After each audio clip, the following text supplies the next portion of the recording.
online language teachers. What is your most important tool that you use in the classroom every day? You might not think about it very often, but the webcam is one of our most important tools. The webcam is the thing that transports the teacher into the home of the student. And yet, a lot of people don't think about the webcam very much. This can be a mistake, leading to very weird webcam use. You don't want to be a weird webcam user. Today, we'll talk about everything you need to know about webcams. What kind of webcam do I need? What difference does it make? What are the differences in quality? How do I use a webcam? Where do I put it? How do I frame myself in order to optimize TPR and props? Where do I look to make it seem that I have eye contact with the student? And how do I use the webcam to show the props to the students? These questions may be trickier than you think. After all, it's not something we think about every day. Are you ready? Let's go! What kind of webcam should you have for an online classroom? When I first started teaching, I used the internal webcam that came on my MacBook. But I read somewhere that you can get a better, clearer picture with an external webcam. I looked for basically the cheapest webcam I could find that had 4.5 or 5 stars. Let me show you the difference between an internal webcam and the external webcam as far as quality and light. With the external webcam, with the built-in webcam, with the external webcam, with the built-in webcam. Notice in these two shots that the only difference is whether it's an external webcam or the one that comes in the computer already. So as you can see, that makes a big difference. I would recommend that if you're going to make online teaching a big part of your life, you should probably at some point invest in at least an inexpensive external webcam.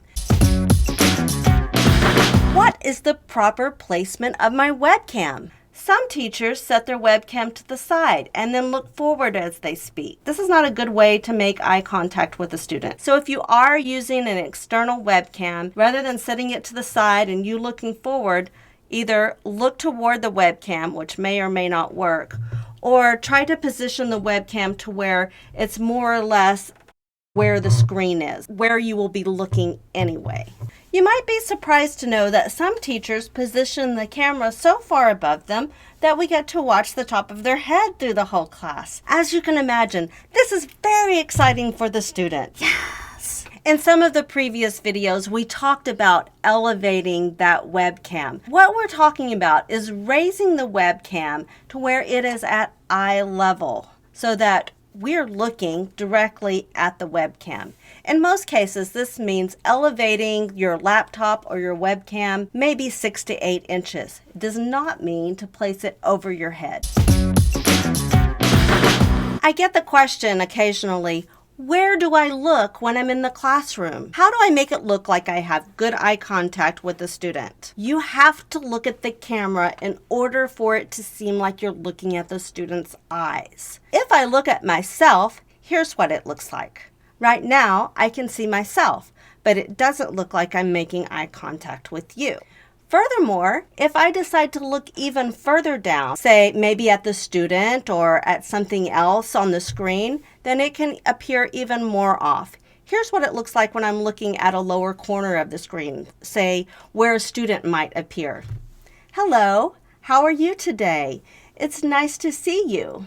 So, for instance, right now while I'm making this video, my eyes are looking directly at the lens of my webcam. That makes it look like I'm looking at you. So we're faced with somewhat of a conundrum. We want to actually see the student. We want to see their mouth moving. We want to see the things that they're showing to us. How do we decide what to do? I've decided that I will spend at least part of my time during class making eye contact with the lens. Yes, it does take my focus away from actually seeing the student, but I try to just vary that a little bit. So part of the time I'm looking at the student and I'm looking at their mouth and I'm looking at what they're showing me, but I make it a point to occasionally also look at the lens. The best time to look at the lens would be when I'm doing the talking. Then when the student is looking away because they're reading or doing something else, that's a good time for me to actually watch the student and see what they're doing. And even during those periods of time,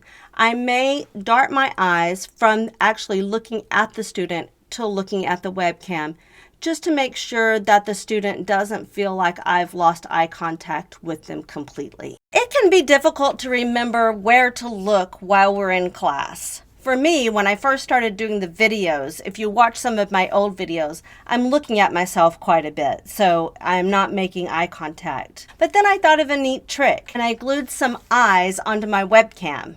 These eyes remind me eye contact is here. So now I look at the eyes. And you thought I was looking at you. How do I position myself on the screen with the webcam? First of all, let's talk about what not to do. Some teachers like to get very close to the student so that the student can really experience the teacher and feel like the teacher is right there. But this can intimidate the student as the monster teacher is crowding in. Don't have the camera pointed down away from your face. For obvious reasons, this doesn't work out well for the student. Hello? Don't have the camera pointed too far up, because then the student will only get a little bit of your arms, and there's a lot of wasted space up here that could be used for body language that the student won't see because the body language is happening. Hello? All the body language I'm doing is not seen by the student. So yeah, it can be difficult to get it right, and while we're trying, we can produce some pretty funny results. The best way to position yourself on the screen is to be directly in the middle, have a small amount of space above your head. You shouldn't have part of your head cut off. So sit with a little bit of space above your head, but don't put a lot there because you don't want to waste space. And the rest of the frame is filled with your torso. Just a little above the elbows is great. The best advice I can give you is to watch these tips and then play with your own webcam until you get something that looks very pleasing to you. Try to get it to where you're framed well and you're looking directly at the camera with not a lot of extra space around you. Think about what the student is seeing and what you want them to see. Are there any special considerations about using props with the webcam? Why, yes, I'm so glad you asked. Number 1, never cover your face with your prop, even partially. Why?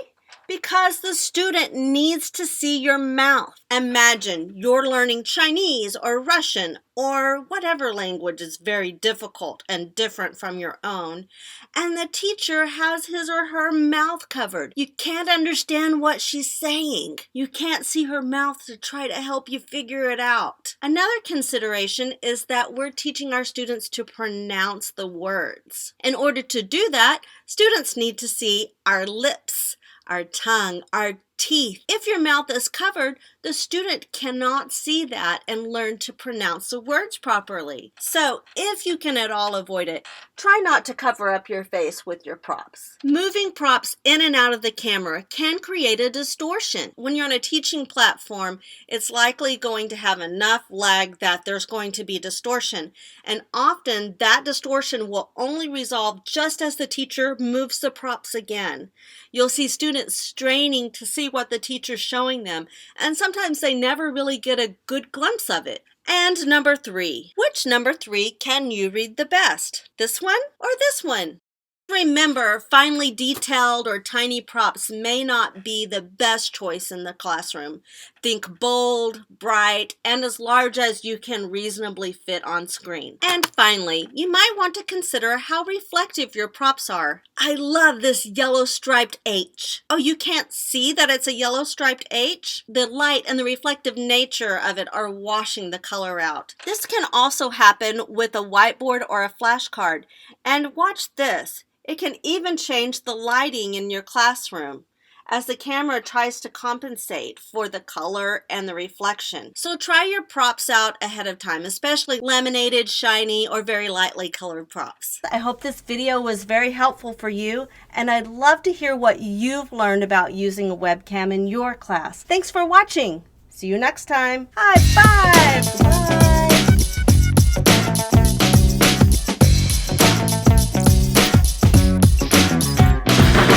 Don't forget to like, comment, and subscribe.